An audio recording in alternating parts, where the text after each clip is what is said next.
Okay, we're going to get some life jackets. 1, 2, 3, 4. Best places I've kayaked. The Franklin River in Tasmania. That's really pretty special. And anywhere in WA when you can go paddling is a good day, I think. Okay.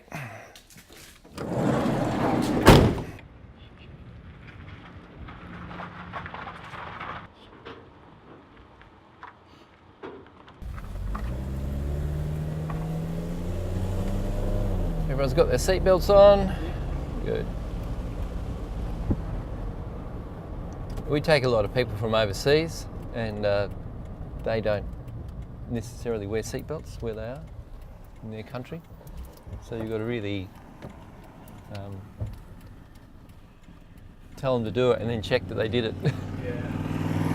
There was a crash last year with a bunch of Malaysian kids or something in a bus up on the hills, and the driver got into all sorts of trouble because I don't think any of these kids were wearing seatbelts when they crashed. Flip it.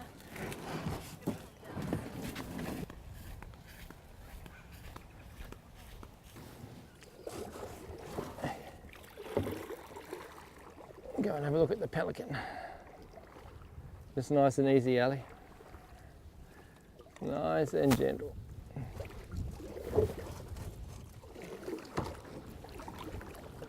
You're doing a good job in the back there. The Noongar word for this type of cormorant is a ka-ka, because that's the noise they make.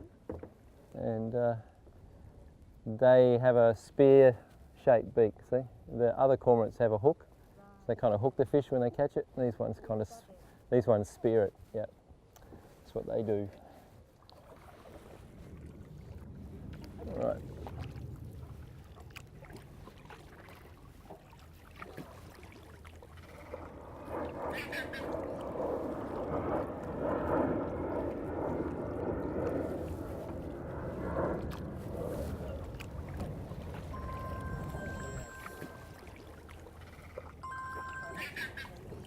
River Gods, this is Tom. Just Lake Lashnoldia. Okay, yep, that's perfect. Yep, no problem. Okay, yeah, just fire us off an email with a few details and we'll book it in for you.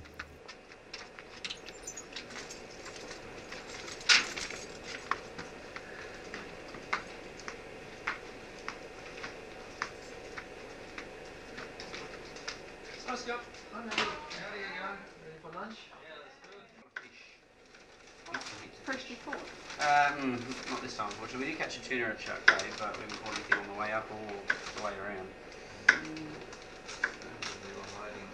Yeah, trolling lures a lot. The way I first heard the gamelan was I was in 1981. I was in Bali and doing the backpacker thing. Then I heard this tinkling sound in the distance, very beautiful, and I wanted to hear it more. So zigzagging across the paddy fields, getting closer and closer to the sound as it gets louder and louder. And eventually I find myself in the main street of Ubud, and there's a big orchestra playing, just rehearsing, not performance, just making this amazing sound. And I thought, wow, that's fantastic. So then when I came back to Perth, I was talking about it, and then somebody told me there's a gamelan at UWA at the music department. So I went over to watch the rehearsal, and there was a spare instrument, and they said, here, you play that one. And I went, oh, okay, and been playing ever since. Lucky me.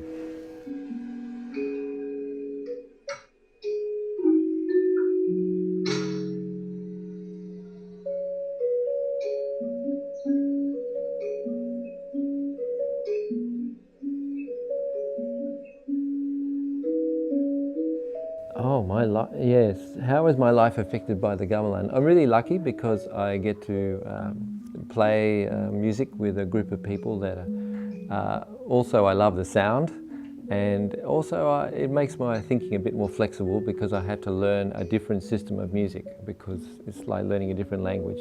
Indonesian music is different to Western music. And it's just a beautiful sound that I can share with other people or with my family, and that gives me a lot of satisfaction.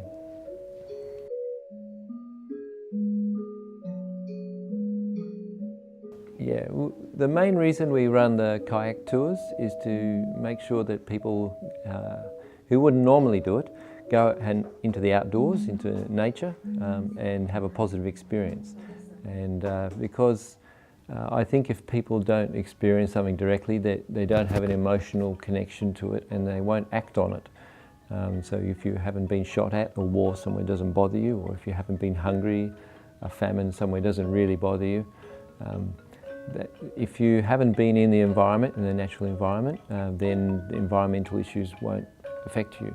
So we try and get people out there in nature, up to their neck in it, having a good experience, so that in the future, when something happens about the environment, they'll act on it because they think, oh, the environment, I remember that, it's a good place. I want a natural world to exist for my grandchildren. So by direct experience. And the gamelan is a similar thing, which is, unless you're actually playing or listening, you don't have the experience of how people can fit together and cooperate and do something beautiful together. It's like learning by doing, really.